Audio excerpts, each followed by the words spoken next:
Lord be with you. A reading from the Holy Gospel according to Luke.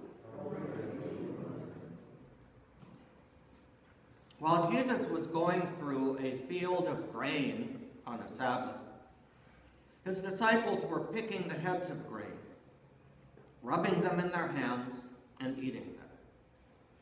Some Pharisees said, "Why are you doing what is unlawful on the Sabbath?"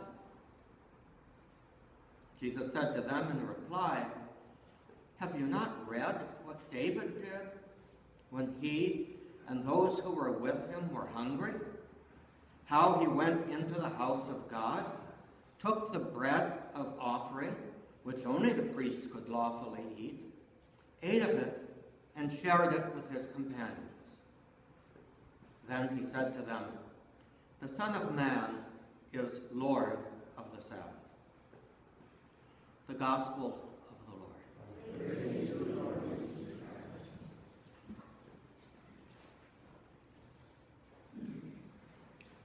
Jesus' affirmation of himself as the Lord of the Sabbath does not mean that he simply abolishes the rule of the Sabbath, but rather he turns it around so that the Sabbath is not, and the rules of it are not our masters, but truly our servants. So he's not doing away with the externals, he's simply reversing the relationship.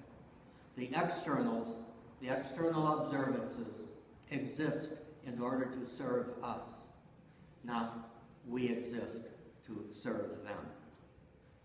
And then St. Paul adds a further dimension to this, that while the externals, the practices, the rituals, the commandments exist to serve us, but all that we have and are comes from God. It is not of our own making, it is not of our own merit, but rather that we have received everything that we are and everything that we have. And what that then means is that our lives and every action of our lives have to be lived in humble gratitude.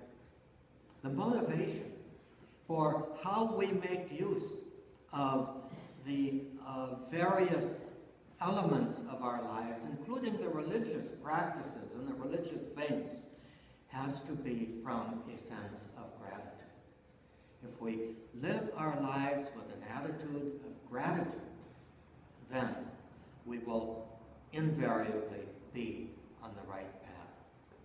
Just a little word about St. Gregory the Great, as he truly exemplifies what we have just heard.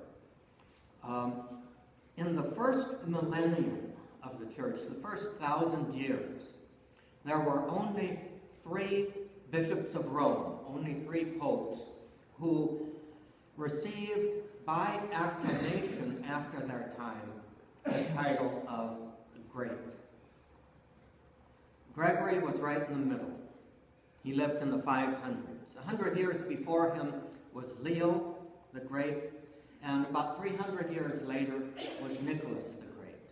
They all lived in times of turmoil and dangerous times. Leo is actually the one who solidified the power of the See of Rome, because there was a power vacuum there. There was nobody else to step in. And the powers from the east began to try to dominate more and more, and Leo had to stand up against that. Gregory, living 100 years later, turned that power around into service. And it is he who coined the title that the Pope continues to have, the Pope as Bishop of Rome, the servant of the servants of God. Gregory, not surprisingly, didn't want to be Pope. Sometimes Always, in fact, the best ones are those who don't want to be pope. And yet, once he was the pope, he made sure that he left his mark. But his mark was always, invariably, one of service. Service in strength, yes, but nonetheless service. And a major part of that service was unity, to call all people, all Christians, together in a spirit of unity. Interestingly, throughout the second millennium of the church, from 1000 to 2000, nobody was acclaimed the Great. Part of it was most of the popes during that time, or at least far too many of them, got to be popes because they wanted it, and they engaged in political activities in order to get it.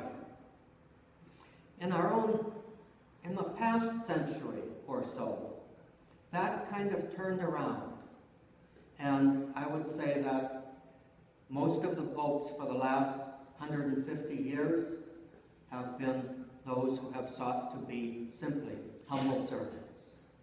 And that attitude of humility and service, combined with a strong personality, of course, earned the Pope who concluded the millennium and began the new millennium, Pope John Paul. He is being acclaimed also as the Great.